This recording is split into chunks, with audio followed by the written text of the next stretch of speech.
My name is Alyn Darnay. I'm a writer, director, author, producer, lecturer, acting coach, among other things. Ask three people what I do and you'll get three different answers.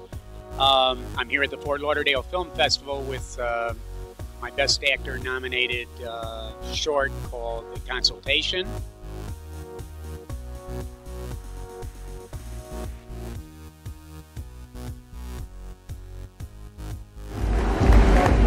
And the winner for the Best Film Director, Alyn Darnay, co-directing the comedy, also directing the film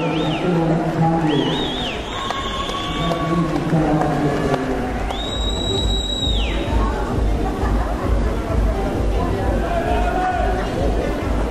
This is your winner. What a great night.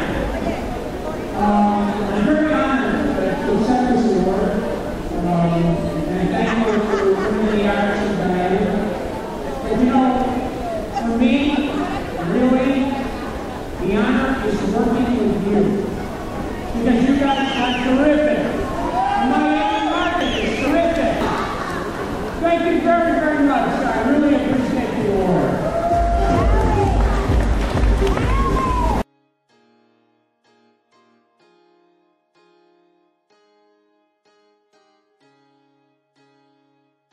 Well, you need to understand what your rights are as a writer. The easiest way to do that is to go up to the Writers Guild website. That's the WGA, probably the WGAW, which is the Writers Guild West, or you could go to the Writers Guild East, which is WGAE.com,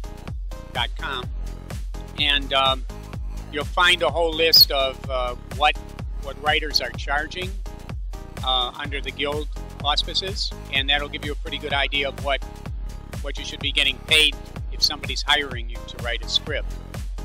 It's a whole different ballgame if you're writing your own script, because then what you have to do is find your market for it. Now, personally, these days I write my own and then find money to do it and produce it, direct it, or star in it, or whatever. But there's an online source called Ink Tips that I recommend to writers who have their own scripts, because it gives a lot of exposure to those particular scripts. It's not very expensive, and a lot of films get sold through it. My writing partner Lloyd Wagner sold a bunch of scripts through there. You can't expect on the first couple of scripts you write to make a lot of money, because that's just not going to happen. But you can make some money, and you can build up a track record and then make more. Eventually you want to get to where the producer or the director is going to come to you and say, hey, I got this idea for a script. What's it going to cost me to get you to write it? The other question we get that you were leaning towards asking me before was the percentage on the amount of money you get at the back end. And I would concentrate on getting my money on the front end, because in all likelihood you will get nothing, even if you do have points on the back end. But I don't think you would expect to get more than between 3 and 10 points on the back end. Any 50-50 deal is just your imagination. It's not going to happen. The other thing is sell the damn script. There's a million ideas in your mind, and if you've got something on paper that somebody wants to buy, sell it. Sell it for whatever you can get for it. It gives you a track record, it gives you money, and you move on to the next one. Don't live with this script in your hand going nowhere. I mean, there's thousands of scripts that get bought every year that sit on a shelf. You don't want yours to be sitting on that shelf.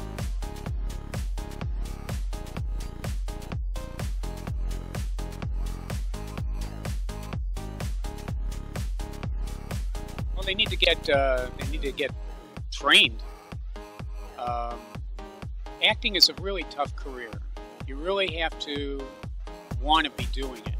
You really have to go out and have a passion and drive to do it, because it's kind of a profession that kicks you in the teeth at every turn.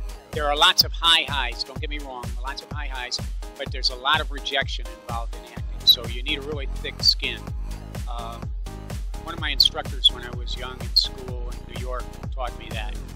You just move from one piece to the other. You take the rejection as getting you closer to the next particular job you're going to get. so you don't let that bother you. You need to get trained.